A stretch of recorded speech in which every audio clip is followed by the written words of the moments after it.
Now then, it's been a little while. Main reason for the gap in videos has just been that my group haven't made much progress. So I haven't had any new Foundry showcases to show you, and there's not been any modules that have really caught my interest recently.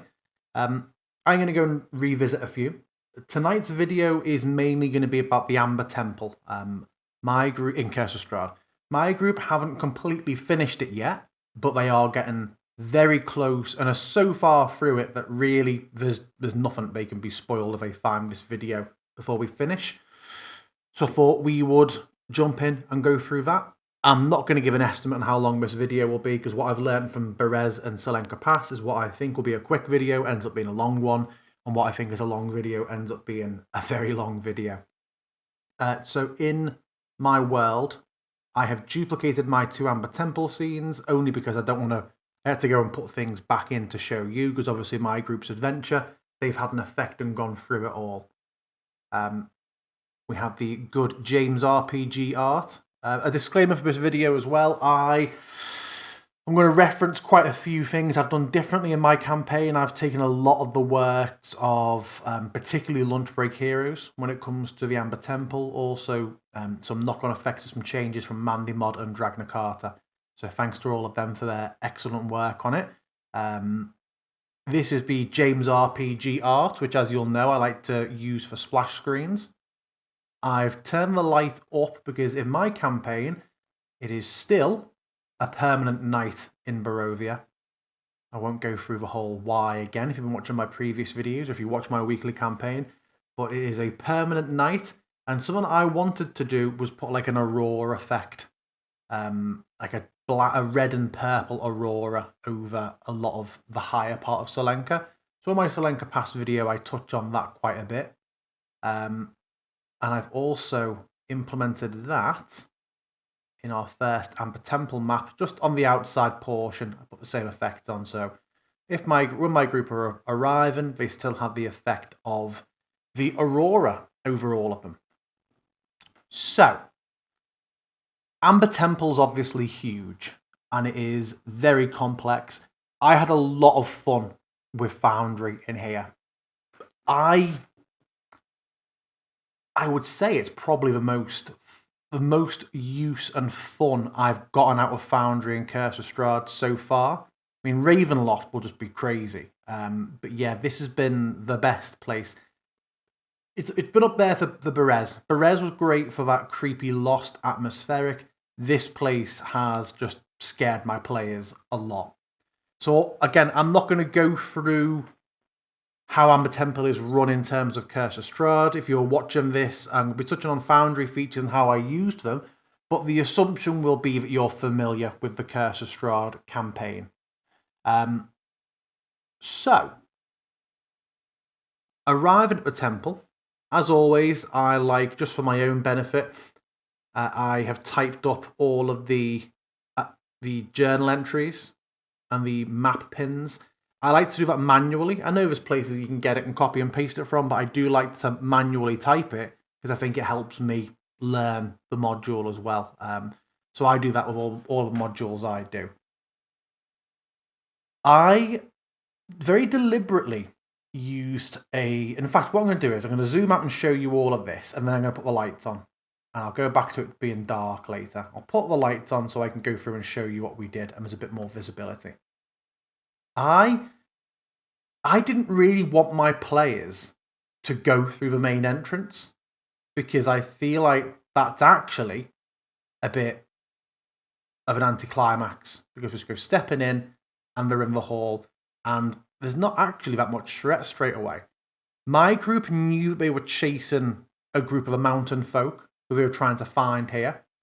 So instead, I put a light effect in the entrance that was swirling fog and had a negative light value, which means it doesn't shed any light. It's an area of anti-light. And not just being dark, it actively blocks vision. And to make sure no one just ran through it, I also put an ethereal wall at the end as well. Invisible wall, sorry. The reason for that is, well, the narrative of that was that I've had in my campaign for a while. One of the players had a vision of like the temple being blown open and the doors blown off. I won't bore you with all the why. And I just described this wall of just roiling shadow and miasma that sort of blocked the way. They could have tried to walk through it, but my players were quite afraid to. Another reason I like to have that there is for the atmospherics of Amber Temple.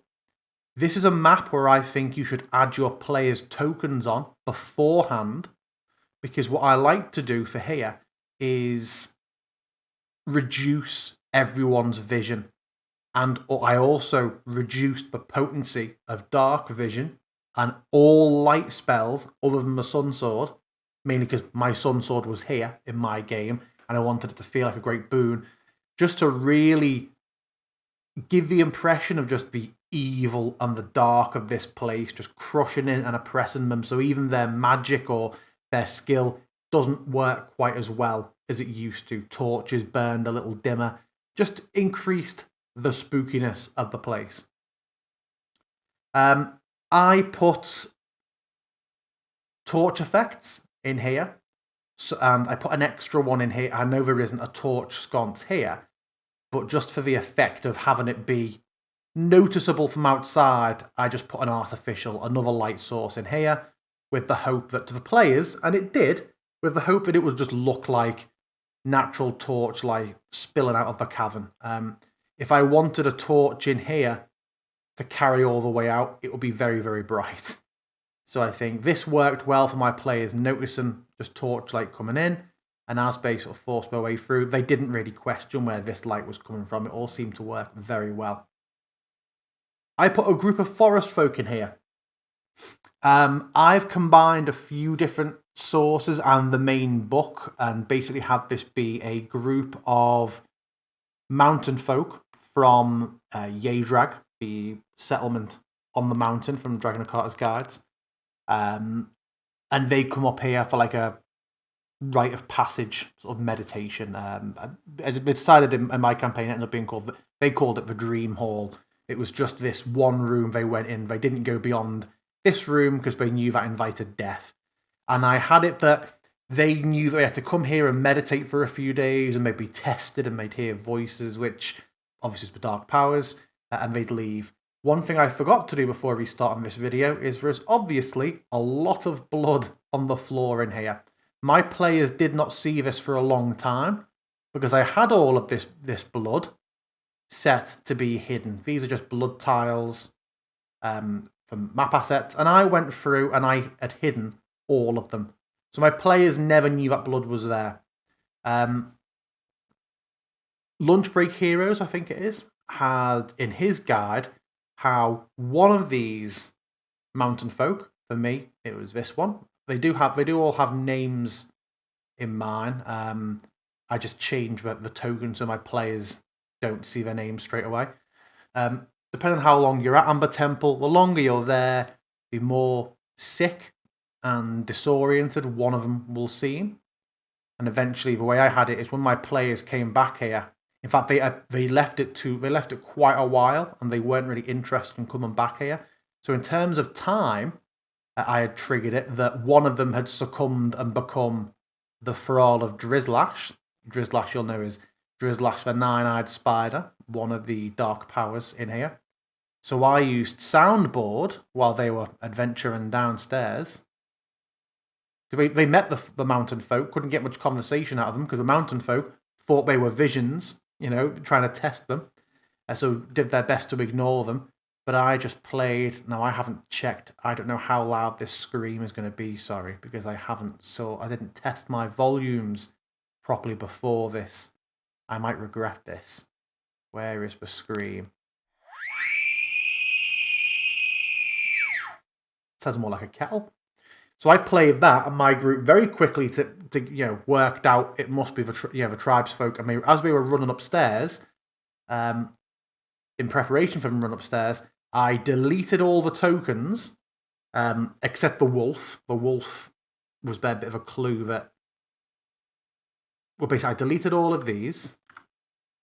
I then went and revealed all of these tokens and I'd actually put the thrall being on the ceiling.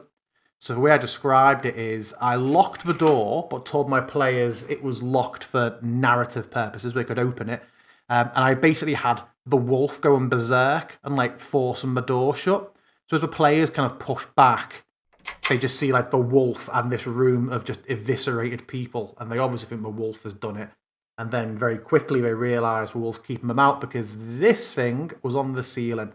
It's a great encounter, great addition from Lunch Break Heroes' guide to Amber Temple. So when things have the option to be triggered or to come in, I like to keep them hidden just outside the walls.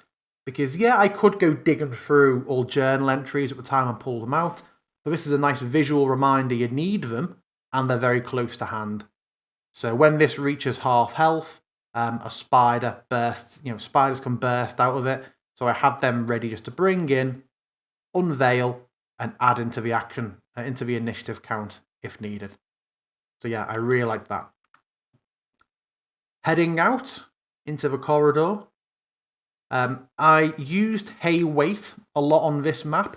There's a lot going on in Amber Temple, and there's lots of potential for you to trigger encounters. So I like to use Hay Wait just to force that pause on a few different things.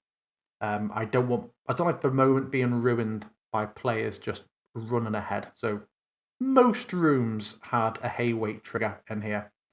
There's a lot of secret doors in Amber Temple. What I like to do with that is obviously it's on there as a secret door, so it appears as part of the wall. But I like to make a frame, a noticeably coloured frame, and a text box, and I mark it as hidden. So it shows up for me, but my players do not see it. I have seen more than one DM just say, player goes through here. What do I see? Oh, just a door on your left and right. Because they just see the door on Foundry. We're like, I don't see any door. You think, oh shit, I've just told them about a secret door. Very, very useful for you to kind of remind yourself, hey, this is secret. Your players can't see it automatically. Again, journal entries added on. There are a number of flame skulls. Now, flame skulls, I noticed in Foundry by default, tiny creatures still took up one tile. I really don't like that. So I went into the token options and I scaled down the size of the token to make it a little bit smaller. I also put a flame sort of light effect coming off these. Let's make it dark again. Just so as they drift around, the light of the flame skulls moves with them, illuminates the map, and can reveal, can sort of portray to players that even if they don't have line of sight, or let's say you had a door open and the players and no one was in there, if they're talking and suddenly you're moving it along, and that green light starts to get a bit more apparent, the players have some real-time knowledge that like a patrolling enemy is coming. And flame skulls are very cool. Do remember for Amber Temple as well that unless they know to sprinkle holy water on them, they come back after, what is it, an hour or a day? They were terrifying, my players. 1 hour, that's crazy how fast we can do that. The room with the ewer. So this is a room that has a number of torches in and a illusory feast on the table. If the players take the ewer, all the lights go out. I put the doors slam as well, just because nothing scares a player more than maybe just one person being locked in a room. And then all these spectres spawn. Now, this isn't so much a Foundry thing, but this is a DM thing. I don't like how full Amber Temple is of just spectres and poltergeists and shadows, because I think if your players can survive here, they're pretty high level. If they're not high level, if they've just been very lucky, well, it's still probably end game-ish if they get here. They're probably sick of shadows and ghosts and spirits that just look the same and act, but everyone just sees, floating ghostly figures. So what I really liked, and I felt like this fit in with the theme of the Amber Temple, was the, I think they're called the Returned from Mythic Odysseys of Theros. I just thought that style, which is very sort of Sons of the Harpy, golden mask, but I thought those masks could very easily pass for being amber, not gold. And they're very smoky and mysterious, and they worked well for undead. And although they are still just spectres and shadows, we have exactly the same, build and stat block. I just thought that mixing the art up was really refreshing for Amber Temple, and it made the players more cautious again because they didn't know entirely what to expect, and it fit the look and the sort of motif of this ancient, mysterious, magical place long since fallen to ruin. So you might not like the idea of that, but I really enjoyed doing that. My group responded very positively to it. We have the main chamber now. Now, I told you before how I increased the power of all darkness effects to make this place very dark. However, if you wanted your players to be able to see all of this room, they need to either have a very powerful light source, or you need to have vision turned off, fog of war turned off, or token vision turned off. And I don't like that. This is a perfect place for it. Also, the James RPG art for this place also has light. You can see across the room. This is the James RPG art of where we are here. The perspective is from the balcony, and we can see the statue. So we are to accept that we can see at least 125 feet. We can see to the wall 140 foot. Well, obviously we can't see 140 foot in the dark, but this picture says that we can. So what I did was I just decided there was an eerie glow in this room, some like evil yellow malaise.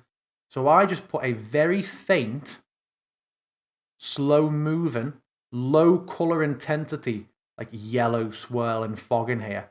I feel like it's not obtrusive when you're in here. It doesn't stick out and look like much is going on, but it just gives the place a bit of a sickly sheen in this room, which also doubles with letting your players have that vision, especially if you're going off what people like Mandymod have done, and had the statue, or Neferol inside the statue, speaks to the players and demands sort of tributes of knowledge or secrets to gain entry to the temple.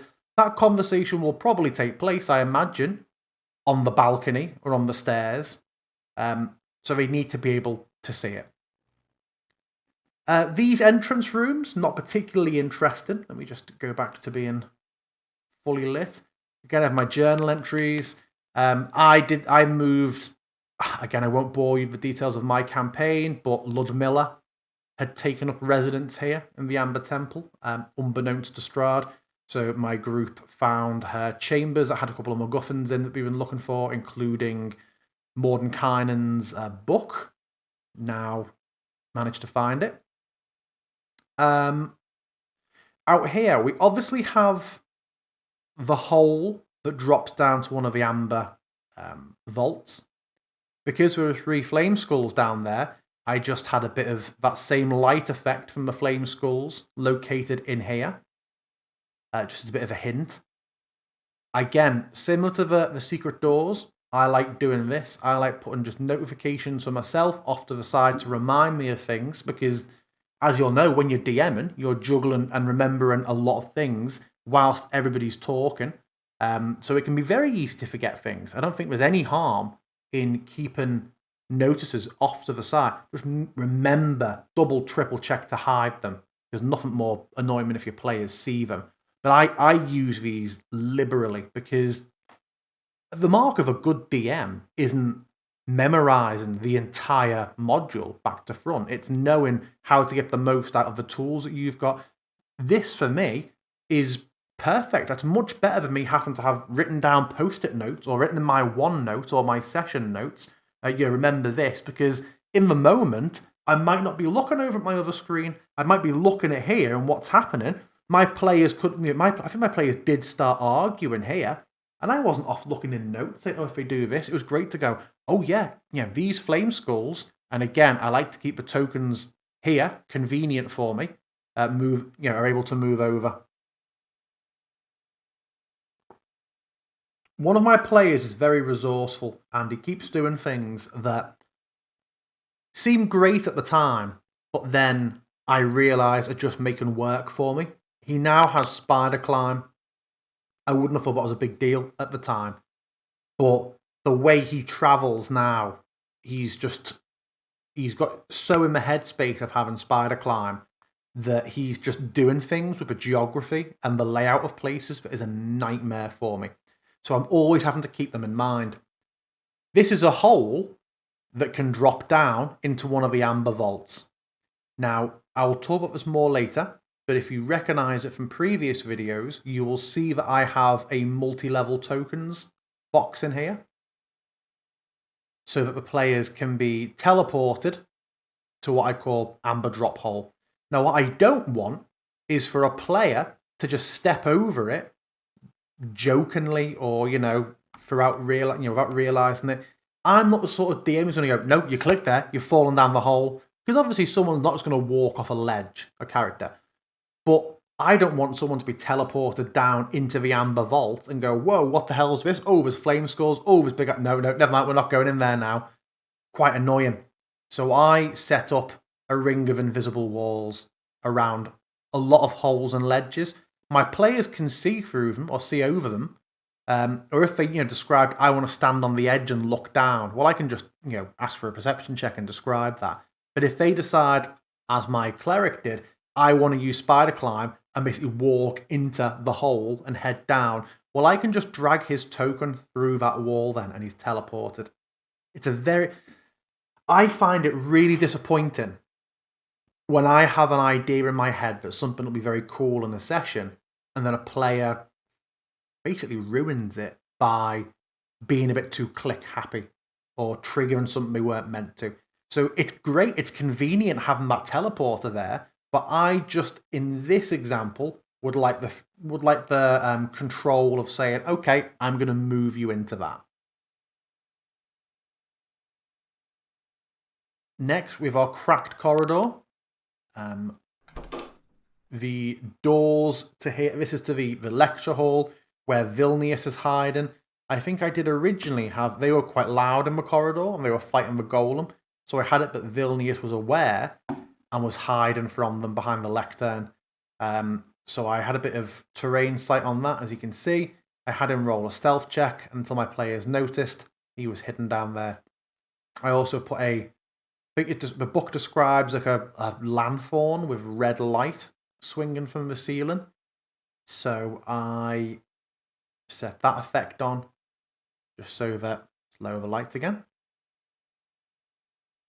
And you'll see I set that not just to be candlelight. When it's magic, I don't like it just to be flicker and torchlight. So I made a point of having it have a very slow pulse in and out, just for my players' benefit, so they can see that this isn't just torchlight, a constant reminder that it's something magical.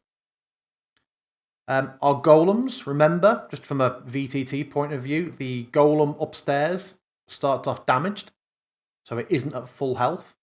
I therefore described that. You'll see the mob is still an amber golem, but I updated the token to be described as a cracked amber statue. Just because of the layout and the strength of my group as well. The golems, for me, I really tweaked. The golems started with an extra plus 10 to hit, meaning I think they were like a plus 20 to hit. But every physical bit of damage they took, each instance of it reduced their attack by 2. Just to sort of, and which I obviously narratively followed up with the amber cracking and starting to, slough off and fall away. Just smashing my computer desk up as well there, sorry. Just to really sort of show how damaged and brittle they are. Nothing really to go through here. We have the secret doors. There's a lot of empty doors, empty rooms in Amber Temple. I like to mess with the groups. I put lots of just sort of visions and,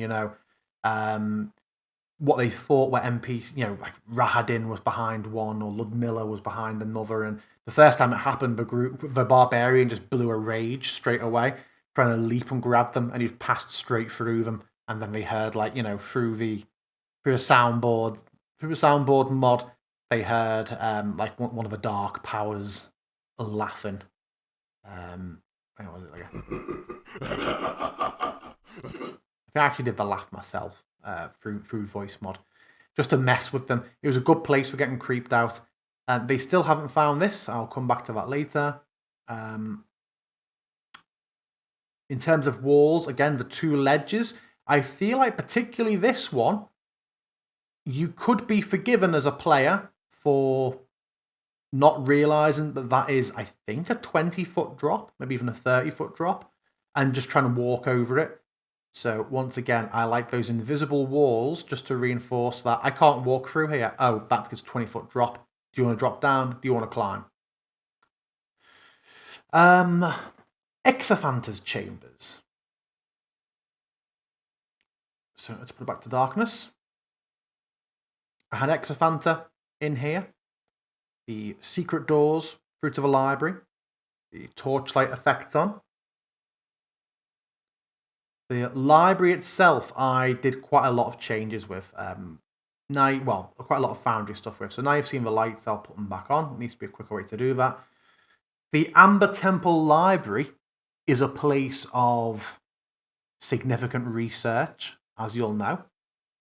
Your players are probably going to get here wanting to know a lot, with a lot of questions in mind, and a lot of DMs and a lot of guides take the approach of, if your players can make it up to Amber Temple and fight their way through the temple to find Exophanta at the back, then they've earned knowledge.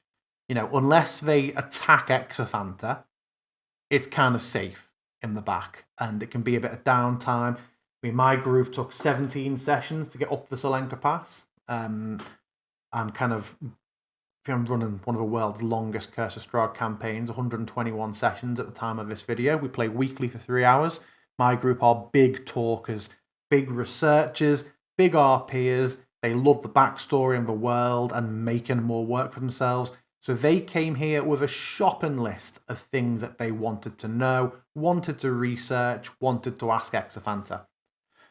I described the library as, when they look up, just being like infinite. I know it's something that's been used in a lot of places, but as an old World of Warcraft player, the example that comes to mind for me first is in Dalaran, in World of Warcraft, in Dalaran's inscription shop. They've done like the mirror trick on the ceiling, so the circle ceiling of this room just extends up for infinity. There are an impossible number of books here, but they can't be taken out of the library. Whatever you want to decide, they are destroyed or they just teleport back. So players have to transcribe them themselves. Sounds daft, but really, for me, that was a good vehicle of forcing a bit of downtime, forcing a bit of RP, a bit of exploration, making sure they didn't miss things because they had to spend in character time, transcribing all the things they needed.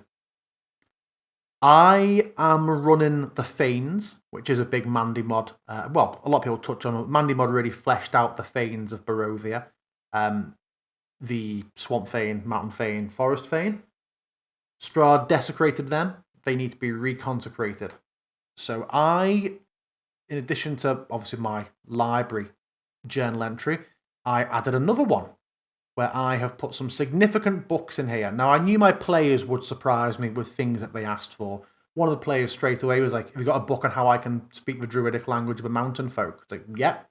If it's relevant to the campaign, this is the best place for it to be. This is an ancient library. If they're going to ask things and you're going to go, oh, sorry, haven't really got that, there are very few things you should say no to about having books here. The only things I really said they didn't have much info on, one of my players said, I want to know about Kazan, who made Kazan's tower and was one of the architects of Ravenloft. I want a book about his life. It's like, well, no, actually, because this place fell apart and this library stopped being maintained long before he would have been born or come to Barovia to help out. Now, they already have another book about Kazan anyway, which was somewhere in lowland Barovia. They probably forgot that, though. What I did, any notable book that my players might have wanted, and then also some fluff lore books, I made as items, and then I made a journal entry in here, and I stuck them all in. So we have, for example, Lunch Break Heroes. He's got in his module, in his Raising Mistakes guide. Sorry, he's done a whole thing about the ritual of amber and binding and imprisoning vampire once you have defeated Strahd. I made that ritual into an item, being an old book, and it also contains the public or the player side of the Psalms of Terror, which are something that's read out as part of that ritual. I've made a separate journal entry for myself as a DM for when it comes to that encounter on what my DM counterparts are to the things that are said here, but this is a great thing for them to have. I've also got a book on how the fall of the Fanes. So this is essentially me compiling Mandy Mod's information from her Fane's guide on how Strahd despoiled each Fane. I just described this as being a newer book that someone had written, and it's obviously, as I described before, that all happened after this place had fallen to ruin. But I like to imagine that the occasional book or two had found its way here. Especially if, that was a downfall of the forest folk, and the forest folk are coming up to the mountain occasionally. Maybe one's brought this. So I compiled her guides on how each Fane was desecrated. Because I know my players like puzzles, I made another book called Rituals and Rites Most Sacred. And I just wrote all of this. About here's how you... It is typically, as we can see here, there's loads of unrelated stuff about all sorts of rituals in this old book.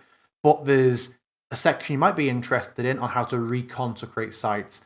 And it has in there a rough outline of the step or the procedure of reconsecrating a place. Again, that's all described in Mandy Mod's guides. And then here are some examples of different offerings that could be made. So there's red herons in here, but within these descriptions of these different deities are things that either match descriptions of the Ladies 3 or match what was done to desecrate their sites, which the players can read in this book. So as a group, between them, my players will use these two books and work out how they think they reconsecrate each specific Fane. So that's a nice little puzzle. I don't know if puzzle's the right word. It's a nice little thought exercise, but in last night's session, they really got into and spent a lot of time discussing. I also threw in just some flavour books. Not for them to get much use out of, especially in this point of the campaign, but more Easter eggs for my players that are aware of them. Some quite significant books from across Forgotten Realms and from across D&D, just to make it clear that there is some crazy stuff in this library. And then, because there's a bit of a not multiverse, people in my Curse of Strahd, they are not from Faerun and Forgotten Realms, but they've met someone from Faerun, they've met someone from Greyhawk. There's a bit of a different realities all feed into the demiplane that is Barovia.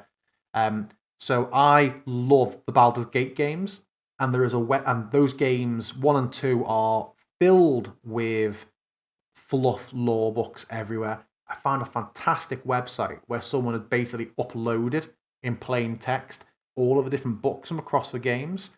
So I could just, at any time, I went in and just made some... fluff books and dragged in Baldur's Gate lore, just so if my players were to go, for example... Because my players who are from a different world aren't going to go, I want to know about the history of the last march of the giants in, that's not going to happen. But in case my players go, I want to take a book off a shelf, open a book, what's this? To save me being like, oh shit, it's a book on, how to train your dragon. Just got one here. I got mine to roll last night and went, here's a book, it's called this. One of my players who is a devout follower of Helm, actually managed, he rolled a 3, and of all the things he could have got, actually got a book about Helm having imprisoned Demogorgon, which is Baldur's Gate 2 expansion pack stuff. So yeah, really, really useful to have all of that there. What time are we on? 35 minutes, and that's one floor. We're about to go downstairs now. So, I use multi-level tokens a lot now, as you know. I fought against it for ages, but I'm totally a convert now. I've also changed away from doing what you may have seen if you've watched my video specifically on multi-level tokens. I like to do an in and an out portal next to each other. I got bored of doing that. I felt like the first time I made a large combined portal, it didn't work very well. And for a little while, having two separate worked well. I've got bored of doing that now. Working one portal with being both the in and the output seems to work fine for me these days. So we have a few portals down here. I've put the bottom of the stairs on the left and right side, the hole dropping down. We've got all the secret staircases. And as you can see, I've named each one so that there is no mistaking what it's for. Having shown you that, let's head downstairs. So again, I put a similar lighting effect on here to show that the area is illuminated. I will show you what I did with... In fact, no, let's crank the light up for a bit. So the teleports come down here. In my campaign, the Sun Sword was resting at the base of the statue. Absolute disaster for me if I end up forgetting and my players have left the Amber Temple and I think, shit, I didn't tell them about the Sun Sword. So I wanted to make very, very sure that I did not forget about the Sun Sword. I kind of appreciate that I could have used multi-level tokens to have this entire area be a clone so that from this balcony they could see down there.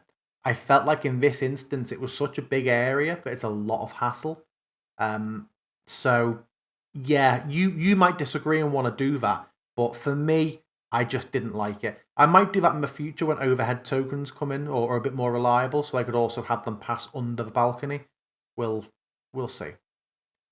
So yeah, that is an option, but I just didn't go for it out of personal taste. We have obviously locked doors, another golem in here, the treasure room. In terms of complexity of sorting out loot, the way I handled this was in my Amber Temple loot, I made a treasury piles container. I don't really use item containers module anymore. I do find it a little bit clunky, but it worked well for this at the time where I made it. Where I made an item for each pile. Those items were containers, and then within there, I had the items. So as my players are in here, I put in my journal entry. I added on to what the piles were. So because if you look at how these are described in the book, you take so long talking through what's in here. One thing that came up for me last night that I would do if I was doing this again, it was lucky I had an eye on my Twitch stream. One of my players sort of snuck through with light and was peering into the piles, and I described them as piles of treasure. I completely forgot that one of the piles has an enormous golden chariot in it. That's something they should notice. So if I were doing it again, I would do the text box and have it set there. So, and hidden. So that if I were in here, I would see it and I would notice it, but obviously my players would not. I'd also increase the opacity. There we go. So yeah, that's definitely what I would do in future. But I have the piles here. I can click. I have the piles. I need to think of a better way of wording that. And then we have each item in there. So if a player were to say, I want to go through this one and take anything out of it, you can either tell them what's in there, or if they have, bag of holding tricks and they want to take it all, You could even just drag the pile into their inventory or into their bag of holding, and you've got it all set up in there. There's a lot of things in here that can be missed. One of the main attractions... Oh, yes. I also set a number of walls. So I had a weird Foundry bug when I was here that I've not got to the bottom of, whereby one of my players, and only one of my players, was repeatedly able to see the staircase inside the statue. I didn't want my group going into the statue. It's poorly described in the book. There is no map available to represent, this TARDIS space inside. And I think Neferon would come out. He's following them around anyway. So I ended up getting quite annoyed and adding several layers of wall around this statue. I might have been overreacting compared to everybody else. One of the main draws of this place is the amber sarcophagi. So let me show you how I handled that.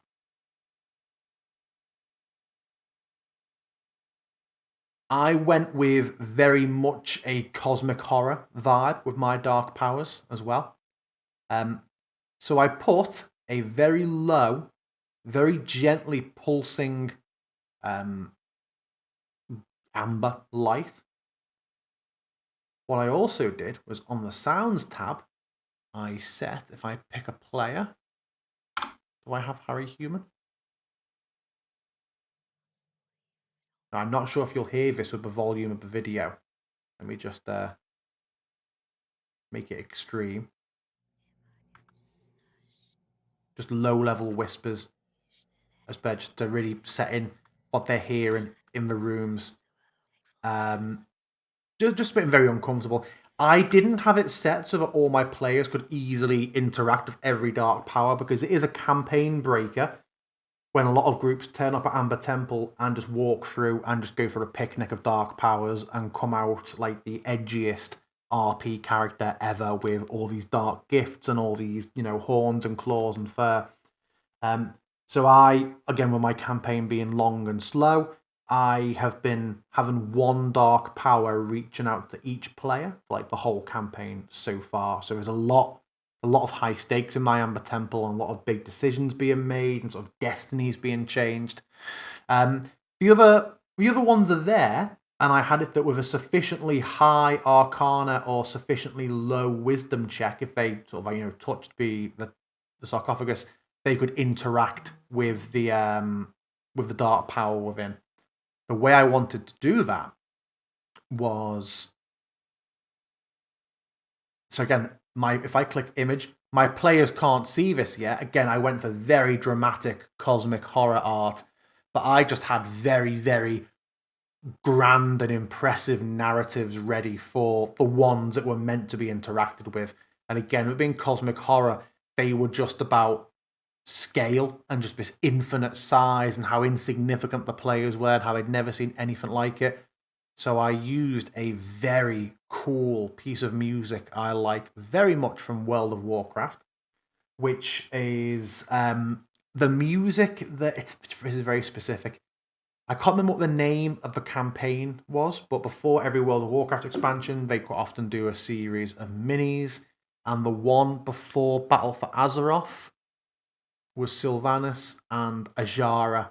And in the Ajara one, she speaks to N'Zoth once the Zinashari floods, and N'Zoth, who she thinks is like a fish or like a little demon at this point, gives her a flash of what he actually is. And I thought that music is just perfect for the reveal of a cosmic dark power. So again, my players can't see the image at this point, just because I've got the journal entry open. So I started describing them communing with the sarcophagi, and at the appropriate timed moment, I would do the combo of sharing the image and playing.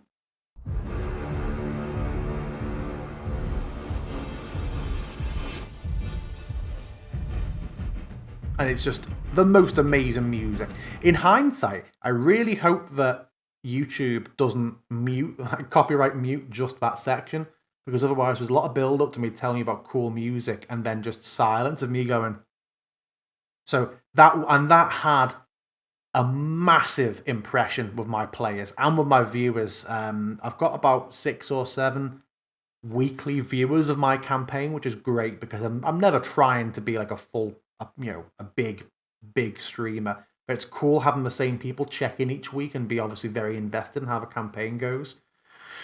Talking to them and talking to my players. I mean, if you were to go and find the VODs of my sessions, the first time I revealed Tenebrous and in last night's session Zadoom the Corpse Star, my players were like on voice. So really, really cool having those soundboard effects ready and good art. I have art set for all of them as well and their descriptions, just in case a player does go and commune. I did have, but I forgot to put them back on. I had 3 flame skulls in here as well, but obviously with a reminder to myself that if the flame skulls had already been drifted up through this hole to the upper level of Amber Temple, they wouldn't also be in here, maybe, when they came back down. Yeah, my flame skulls went for a walk in my campaign, so I won't go through how they work again.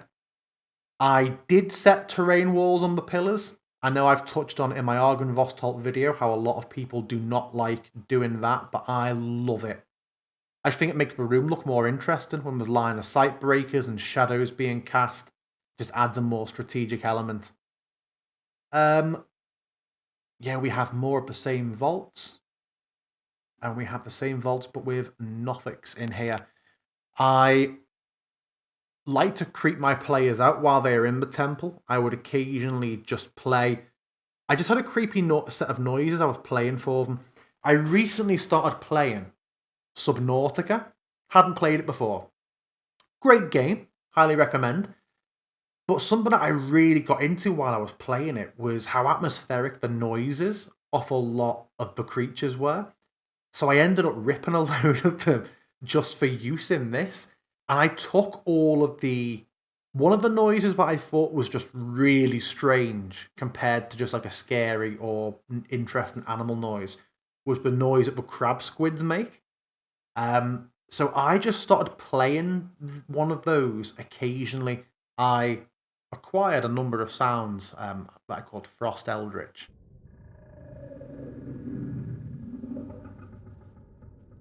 And I think they're just so odd, but almost like Geiger counters.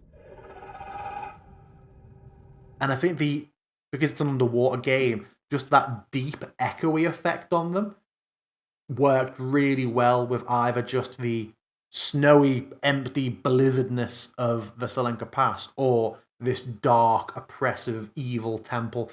I decided after a while that was the noise that Norfolks make. I'm not sure why. So I started to play that more and more as they got closer to this room. If you don't remember from my soundboard video, when it's in blue with a number next to it, it means I've got 9. Instead of having 9 different sounds, like you can see here, I've got 7 gargoyle sounds I can click and cycle through. But for Frost Eldritch, I have 9 because that's how if you store all the sounds in a subfolder inside the folder for soundboard, it makes like a random playlist. So clicking that will just play one of those noises in that playlist, so you don't have to go clicking through all your different numbers. So that was a great little encounter for the Norfolks as well. I feel like that could be everything. I mean, there's a lot I could talk about with this place in terms of Curse of Strahd, but we're here to talk more about the Foundry side of things as well. Something I did do is... Oh. My computer locked up there.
Okay, right. I'm going to have to look and see what happened at the end of this, because my computer just froze for like a minute and a half in the middle of me doing this. And if I've lost this video after 50 minutes, I'll be very upset. I'll try and trim this segment out. If it doesn't work, I apologise for... I don't even know what the last minute's going to look like to you on this. I don't know if it froze or goes black, or if it's just me sat here swearing at my computer. That's completely thrown me. Yeah, the last thing I want to show you is there is potential, obviously, for fighting Exophanta here. Exophanta is a lich. He's very high power. He's probably the grandest and most difficult enemy your group will face in the campaign other than Strahd. So take the time to go through and look at his spells. Take the time to look at his features. Remember, he has lair actions. Keep in mind that you can use you could use temporary combatants if you use combat utility belt in order to put a reminder in initiative 20 for him to run a lair action. Check out his spells. Look and see if you have any animated spell effects that you can go in and configure and add templates on, just because it makes, if it does come to combat, it makes it that much more impressive. I feel like that's everything for my Amber Temple guide. It is a very, very cool location. I have massively enjoyed running it. I'll be a little bit sad when it's finished and my players aren't going back there. It's probably my favourite location in the campaign so far. That's it. Thank you for watching. I hope you found it useful. Sorry for whatever that little bit of interruption a few minutes ago may look like on the end stream. I'm not sure. As ever, give me a comment. Let me know if there's anything that you liked, that you didn't like, if you're hoping to see in the future. I'll try and get around to it. But otherwise, thank you very much, and